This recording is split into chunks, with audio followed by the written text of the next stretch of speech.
Welcome everyone to the second Ask Sustainable Asia live stream event, our second one ever. And we're here today to talk about the wildlife trade and Chinese medicine. So a little bit of the background is that China's removed the use of pangolin scales and other parts to be used in traditional Chinese medicine by the Chinese Pharmacopoeia Commission. And with the Chinese government also granting Class 1 protection level to the three species of pangolins, Chinese, Sunda, and India, which are the highly endangered pangolins, anyone caught hunting, killing, smuggling, or trading the animal will be sentenced to imprisonment in China up to 10 years. These are really, really big steps for protecting the pangolins. And the most... But in our research at Sustainable Asia and in our recent podcast series on the pangolin reports has also shown that pangolins are a bit of a luxury medicine, as it were, and a luxury commodity. So we wanted to have a live stream with some experts to talk about this recent news. So thank you very much, David Olson of WWF Hong Kong for joining us, and Dr. Lixing Lau calling from the United States. I'll give a brief bio of each one. Professor Lau is president of the Virginia University of Integrative Medicine in Fairfax. He, prior to this position, was the director of the School of Chinese Medicine at the University of Hong Kong. And Dr. Lau was awarded the Hong Kong Chief Executive's Commendation for Community Service in recognition of his contribution to the development of Chinese medicine in Hong Kong last year. So welcome to the show, Dr. Lau. And Dr. David Olson has over 30 years of experience working as a conservation biologist in a wide range of conservation issues, from Siberian tigers to Marquesan palms. He's worked on conservation projects in over 50 countries and across 5 biogeographic realms. He's currently the Director of Conservation for WWF Hong Kong program tackling wildlife trade. So amazing experts. It's really great to have you guys both on the show. Thank you so much. Thank you. All right, and we've got a few people joining in, I think. We've got Crystal, Brina, Bonnie, Ariane. It's great to have you guys on.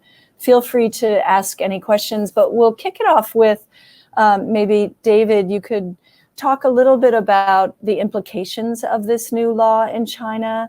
And maybe there might be a few loopholes left to the law that could create some demand for smuggling pangolins. David. Try again. Is your mic muted, David? Muted. Yes, muted. How about now? Okay. Yeah, conservationists are very pleased that China is taking a number of steps to show their intention to conserve pangolins around the world. The first, in response to the COVID pandemic, has been a ban on consumption of wildlife. And pangolins are eaten and for different reasons. And this includes the consumption aspects of pangolins, this ban. And the next important step has been uplisting the Chinese pangolin from Class 2 protection to Class 1 protection. And what this does is it increases the penalties, as you say, for hurting these animals, poaching, killing, or consuming them. And it also helps put some resources into habitat restoration and reintroduction of Chinese pangolin in various places. So it's a really important step. A lot of the regulation of this protection status is done by the provincial governments, not the National Forestry and Grassland Administration as much. So there still needs to be some evening out or smoothing out of who's doing what for pangolin protection. The next big action that we've seen from the administration, the National Administration for Traditional Chinese Medicine, is that they've removed the pangolin from the introduction to the pharmacopoeia that has just been released. And this is a big step. It sends an indication to companies and to practitioners that no longer should pangolins be considered.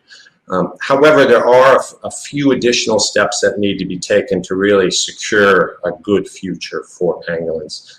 And this includes removing pangolins from the prescriptions. There's about 60 prescriptions in the annexes to the pharmacopoeia. And if the pangolin are still allowed in those prescriptions, then TCM practitioners, to my understanding, can still utilize pangolins and can still access stockpiles of pangolin scales. So this is a potential loophole that we're hoping that the administration and the government can help close this loophole and also help better regulate the stockpiles of pangolin scale. Those are two big concerns right now. We're hoping in the future that some real positive steps will be taken there. Yeah, because it's super exciting news. But maybe Dr. Lau, Li-Sing, you could comment on the fact that there's still some prescriptions for medicines for pangolins in the appendix. And what does that mean? How are they used by practitioners in China? And maybe in response to what David said. Yeah, I think it's very significant that this step towards that upgrade class 1. I think before the class 2, they said that you can special usage. You still can allow to use in some loop. Other people cannot use, but the TCM practitioner maybe can use. But now I think if you move to class 1, that this even Chinese medicine practitioners should not use, I think. But in Hong Kong, we know it's not available. I have been working in Hong Kong for 6 years. We know in the herbal, in the clinic, we cannot prescribe anyway. But in China, a different story. They may have. But I just want to mention that in pangolin, actually, in 20 years ago, it's very common. It's everywhere. It's cheap. It's not only use the scale, never use the meat. And also the purpose also limited. It's not a big function. It's not a luxury. It's very common. But somehow in recent years, somebody to promote. I think it exaggerate its usage, exaggerate its function. So I think commercially can make money or some reason behind. Then so that's, to my opinion, that we don't have to use NTCM practitioners. Without use this, we still can see the patient. And lots of herbal substitute can use for the same function of the pangolin. So I think the major step is that we don't need. But I think the population, the people need to be educated to understand. It's not something really prolong your life. It's all exaggerated. So I think the big step, then people will know that you can prescribe. Then we tell the patient that's not, you should not use. So do Chinese practitioners in China frequently use these appendix recipes, or do they kind of make their own normally? No, usually they in the recipe, in the formula. In Chinese medicine practitioner, you usually come up with the 10, 20 different herbs, and this is only one of them. So then also not very often, it's not commonly used. You can use many others. But now this step is making people don't use it at all. It's easy to just don't use it.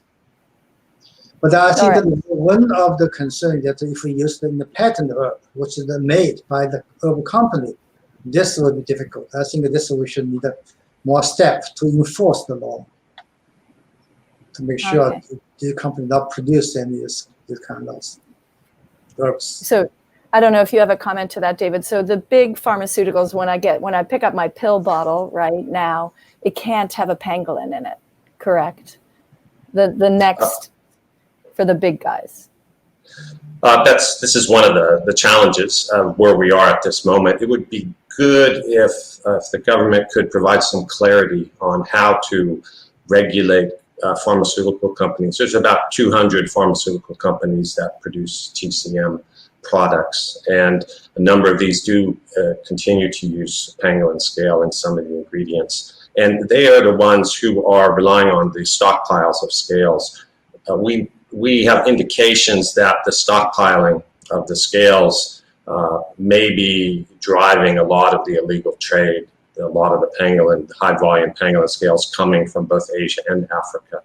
And so there's some indications there is some laundering of pangolin scales. The stockpiles are supposed to be only from Chinese pangolin and from a number of years before, not recent pangolin scales, but the stockpiles are still maintained at a similar level, so this suggests they're being refurbished at times. Another big challenge is that there are 8 species of pangolin, and a number of these are being utilized for scales and consumption, not just the Chinese pangolin. So it would be very useful for the Chinese government and the National Administration of Traditional Chinese Medicine to clarify how different species are being regulated, because the highest volumes of pangolin scale are coming from Africa right now. There's 3 species that are being targeted, mainly 2 species, the white-bellied and the giant pangolin are providing most of the pangolin scales. That's what's being seen in a lot of the big seizures of pangolin, illegal pangolin scale coming into Asia. So those need to be specifically there needs clarification on how the government, how the traditional Chinese medicine deals with species other than the Chinese pangolin. Interesting. And then we had a question, Dr. Lau, from Brina, which is, are there any substitutes for pangolin? What are some of the substitutes that maybe Chinese medicine practitioners could be using? And does China kind of promote this concept of other substitutes? Yeah, it's a lot. If you look at just even textbook of herbal medicine, they categorize different herbs together. So in the same category of this pangolin, there are many other herbs with the botanical product. For example, I know the Chinese pronunciation, but the botanical pronunciation is very long. So Chanxiong is the one. So this is for the circulation, improve circulation. The pangolin in China, why they use the pangolin scale? Because the pangolin can dig into the ground. Dig in, so they think they can have the function to promote the circulation in the blood vessel for the staxis, blood staxis. So there's a herbal medicine called Dansen, Chanxiong, Jixueteng. All these herbs can have same function. So there's many of them. Wangpolution, you name it, lots of long list of herbs can be used as same function as this pangolin.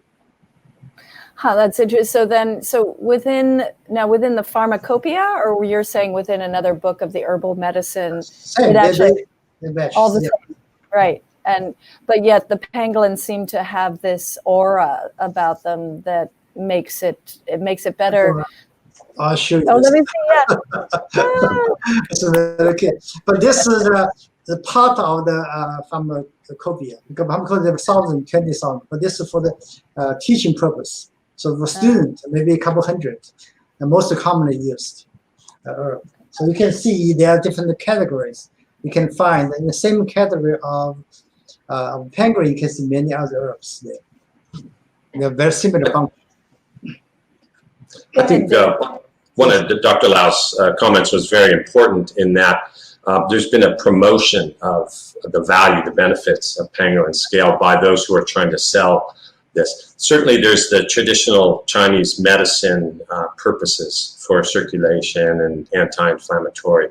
But what we've seen in the illegal wildlife trade recently is that there's been a promotion of ground pangolin scale in pill form as kind of like a Viagra, especially among younger men within Hong Kong and in southern China at least. So that may be driving some of the popularity.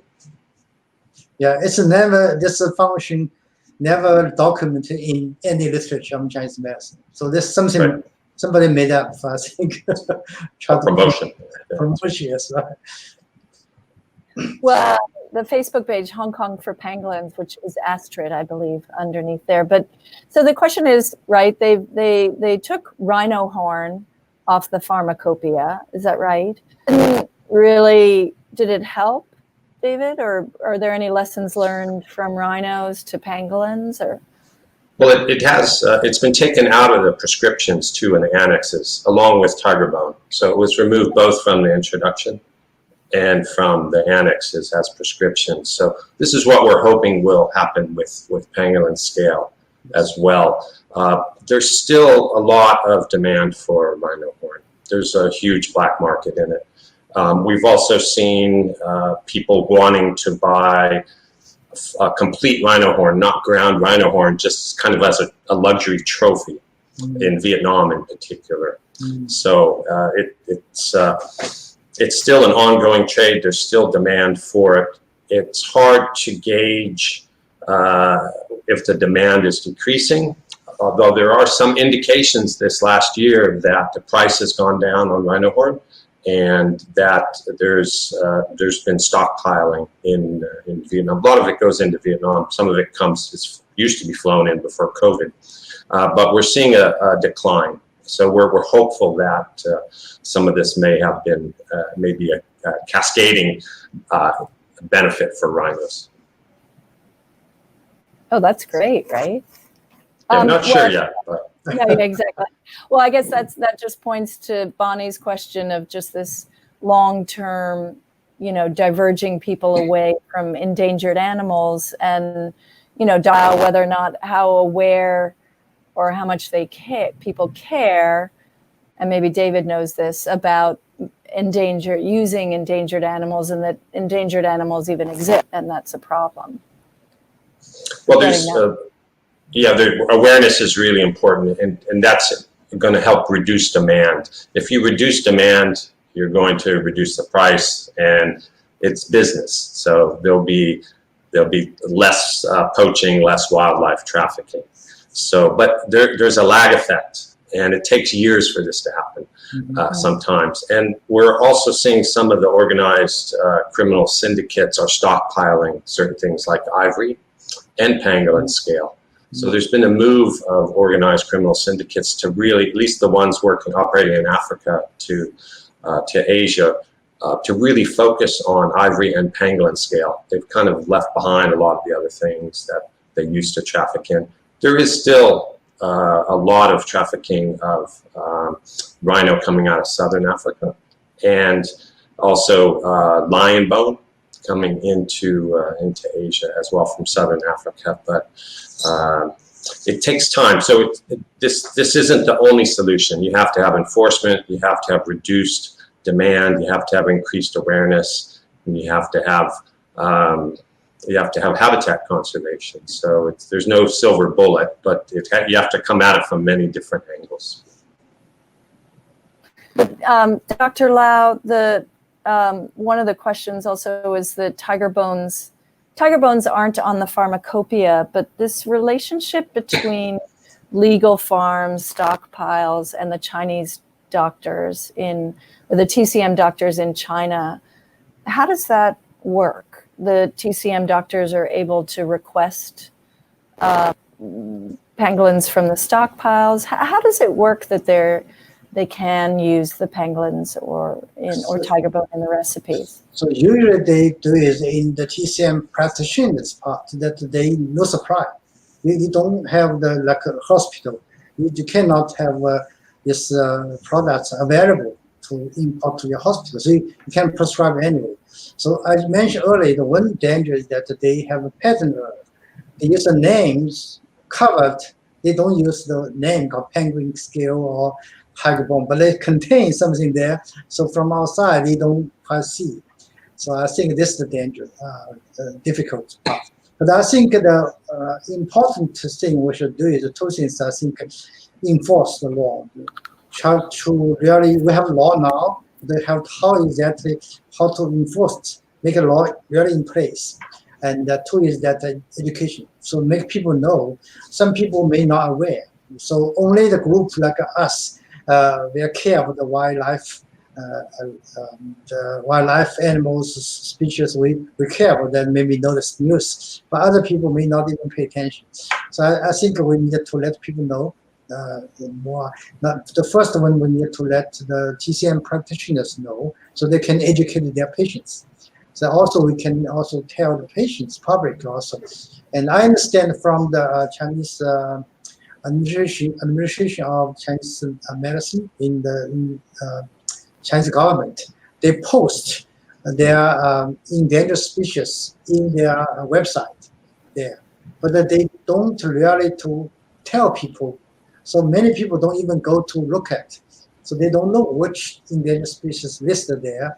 So I think that one step we should need to let people know is something there is prohibited from using. So as soon as people help bring awareness, I think it will be decrease the usage. I even many occasions I suggest that we should teach in the kindergarten kids. We start from that age. That's most important, because usually kids will teach their parents, don't use this, don't use that. My teacher said that's not good.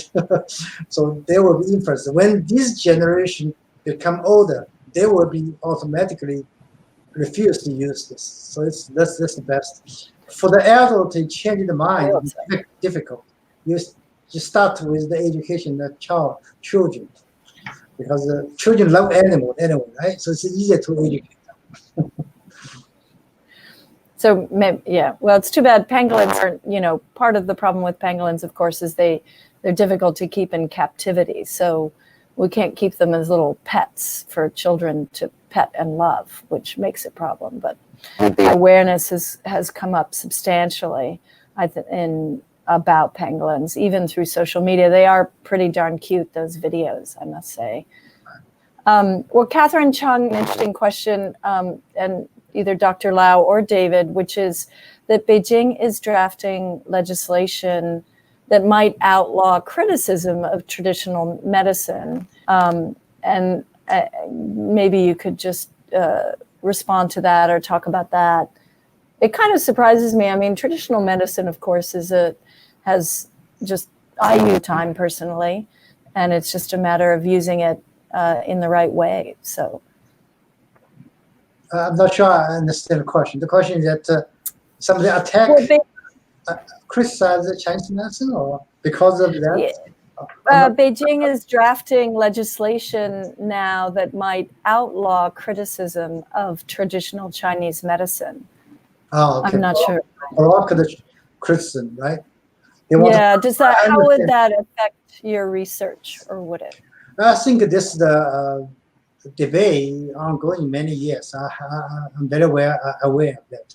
Some group, some people don't believe in Chinese medicine. They are against Chinese medicine usage. They don't think it's scientific. But the other hand, many Chinese medicine practitioners or Chinese government also promote Chinese medicine as part of Chinese culture. So this is ongoing. But I think the most important part is promote research. You have to use scientific research to demonstrate whether it works or does not work. It's just against each other, meaningless to me. Just argues meaningless. You have based on the scientific base. So one of the things we still lack is scientific evaluation of TCM urban medicine.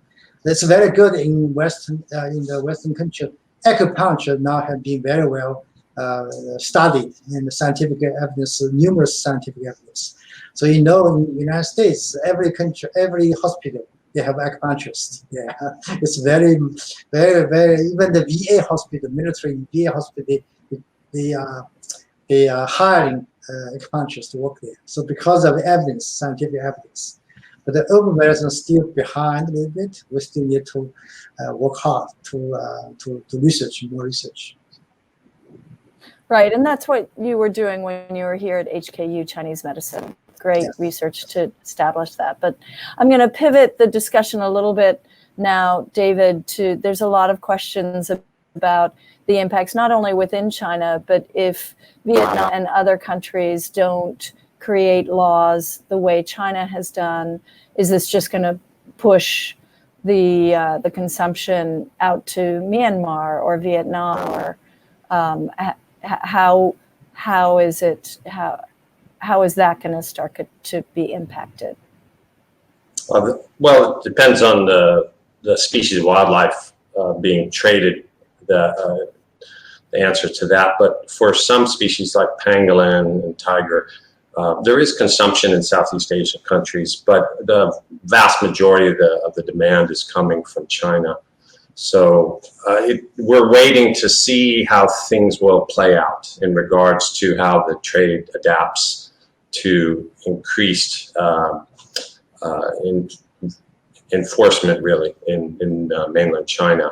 We're already seeing some changes in the ivory trade, in the rhino trade, but we're still trying to track how the pangolin trade, the pangolin scale trade, and the pangolins for consumption trade is shifting. We have seen a reduced demand, and I wouldn't say it's demand, but we've seen reduced volumes of seizures of frozen pangolin being traded for consumption coming from Southeast Asia into mainland China. So things are changing, but it's big business. They're well-organized networks, criminal syndicates involved, and they adapt very quickly. So the demand side is important, but we do feel that if China is ramping up its enforcement activities, this will impact the trade and hopefully decrease the impacts on wild populations of pangolin. All right. So I don't know. That question, the answer is I don't know. Exactly. But well, last but not least, of course, is the impact of COVID. I mean, is the trade in pangolin decreasing in 2020 and the interest in Chinese medicine because pangolins have been found to be carriers? Maybe Dr. Lau, you could start with Chinese medicine. Do you feel as though people are a little bit more nervous about using pangolins because of the potential carriers? I think so. Just want to clarify. Usually in Chinese medicine, we don't use the meat with the scale, right? The scale. But I think because of the virus is transferred to pangolin, because people eat meat. It's the market, the wet market, seafood market or wildlife market. They sell to the people. They eat meat. This causes the problem.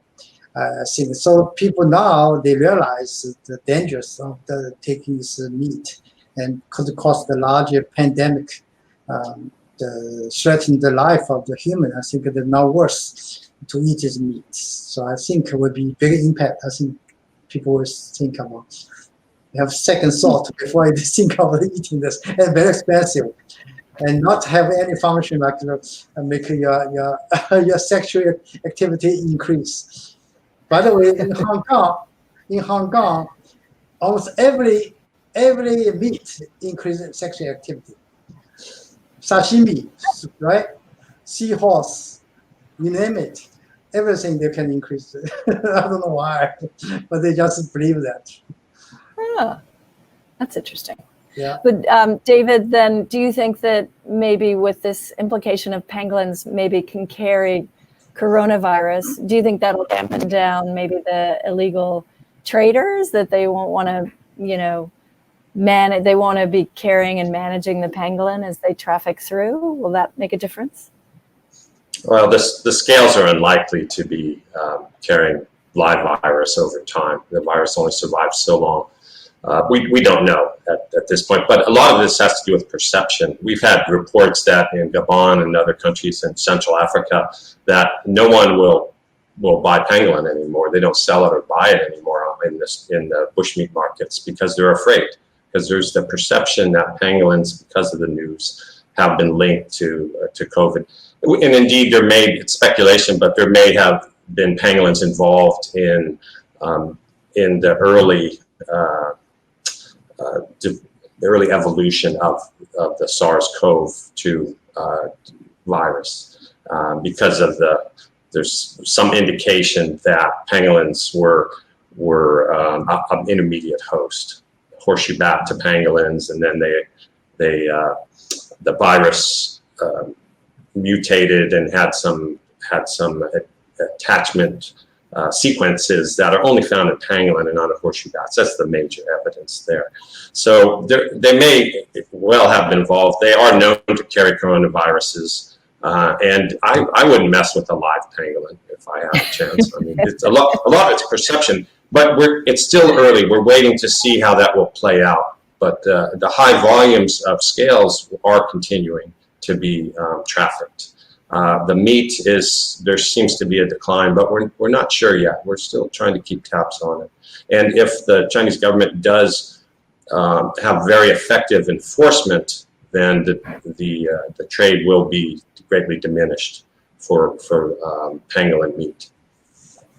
And that's good news. So maybe we ought to end on that note. Yeah, for example. We ought to end on that note, but do you guys have any final comments or anything else that we missed during the questioning? Or I think I'm good. Nope. Yeah, good. I'm good. Good, Yes. great. Okay. Okay. So I thank you both very much for coming online. That was great. That was a productive 30-minute session. And I know I learned a lot. I hope the listeners did as well. And we really appreciate you today. My pleasure. Thank you. Thank you. Thank you for having me Okay. here. Good. All right. Thank you. Okay, you're welcome.